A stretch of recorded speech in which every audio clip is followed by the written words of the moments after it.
Bonjour à tous et bienvenue à cette autre édition de la Revue de la Presse, dernière sortie pour cette semaine.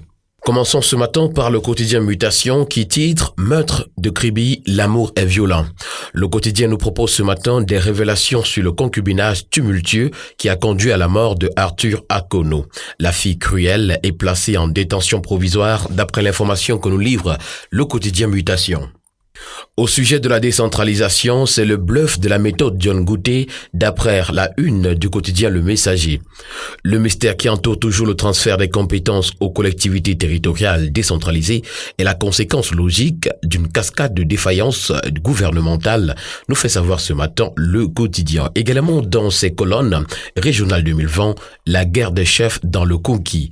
Les chefs Banjoun, Bayangam, Batoufam emportent en faute du consensus prôné par le comité central du RDPC. Il faut renforcer la vigilance au sujet de la Covid-19 en cette rentrée scolaire, nous fait savoir ce matin le quotidien à capitaux publics Cameroun Tribune.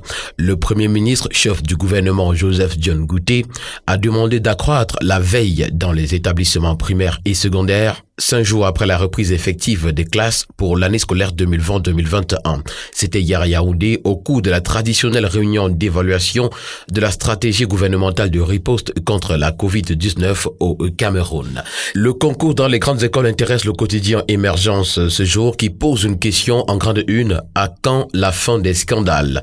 Si une fois encore l'ENAM s'illustre, les autres écoles ne sont pas moins épargnées. 10 experts s'affrontent ce matin des pages 5 à 9 autour de la question.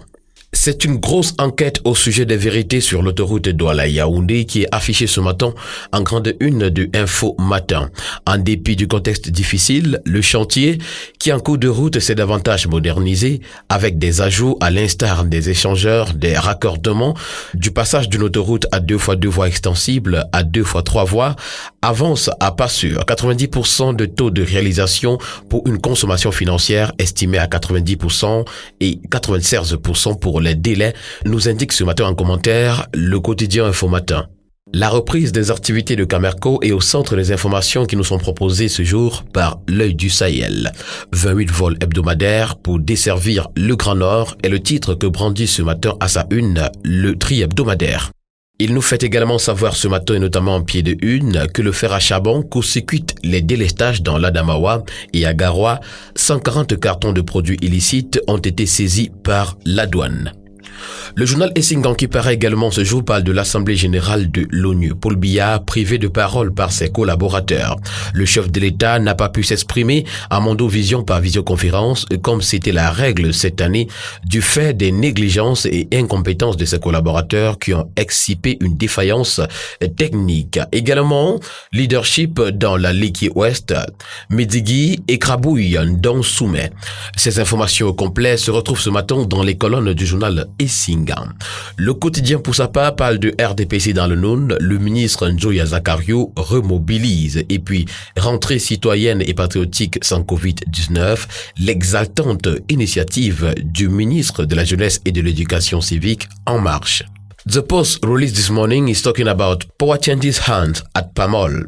Mbile replaces Mekanya. The Guardian Post for its own is talking about Ninche who called for return on 1990 type actions. Will FDF bewitch shopping from Biya regimes endorse? Is the question asked this morning by the press.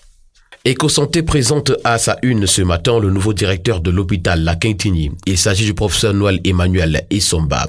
Le décret du 7 octobre 2020 du Premier ministre, chef du gouvernement, le confirme à la tête de la direction de l'hôpital La Quintini de Douala. Le Tri hebdomadaire le soir revient sur la journée mondiale de l'habitat et indique ce matin que l'ONU Habitat félicite le Cameroun. Les 4 vérités de Boussongué nous sont présentées ce matin à la grande une de la Voix des décideurs.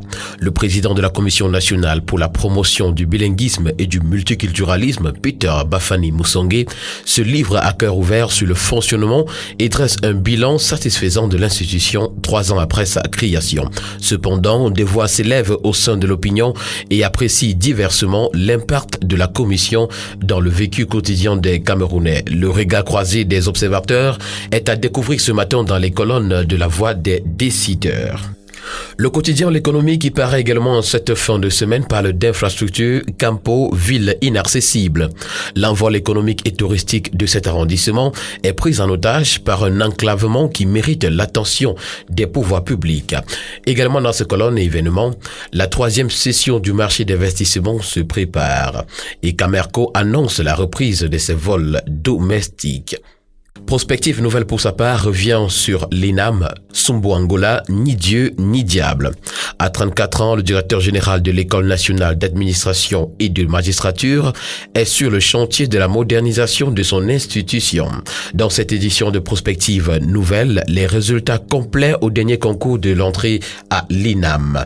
Ces informations se trouvent des pages 5 à 10 du journal.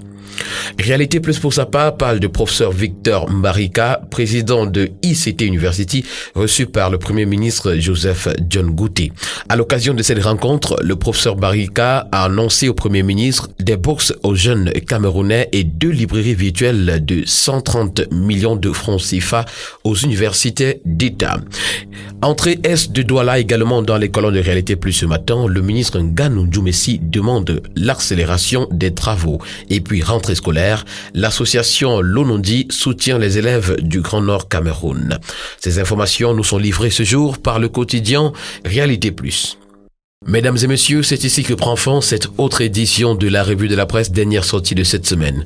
Merci de l'avoir suivi et surtout, rendez-vous dans les kiosques pour vous offrir au prix de 400 francs seulement votre journal et participer ainsi significativement à la vie de la presse au Cameroun. Merci et bon week-end à tous.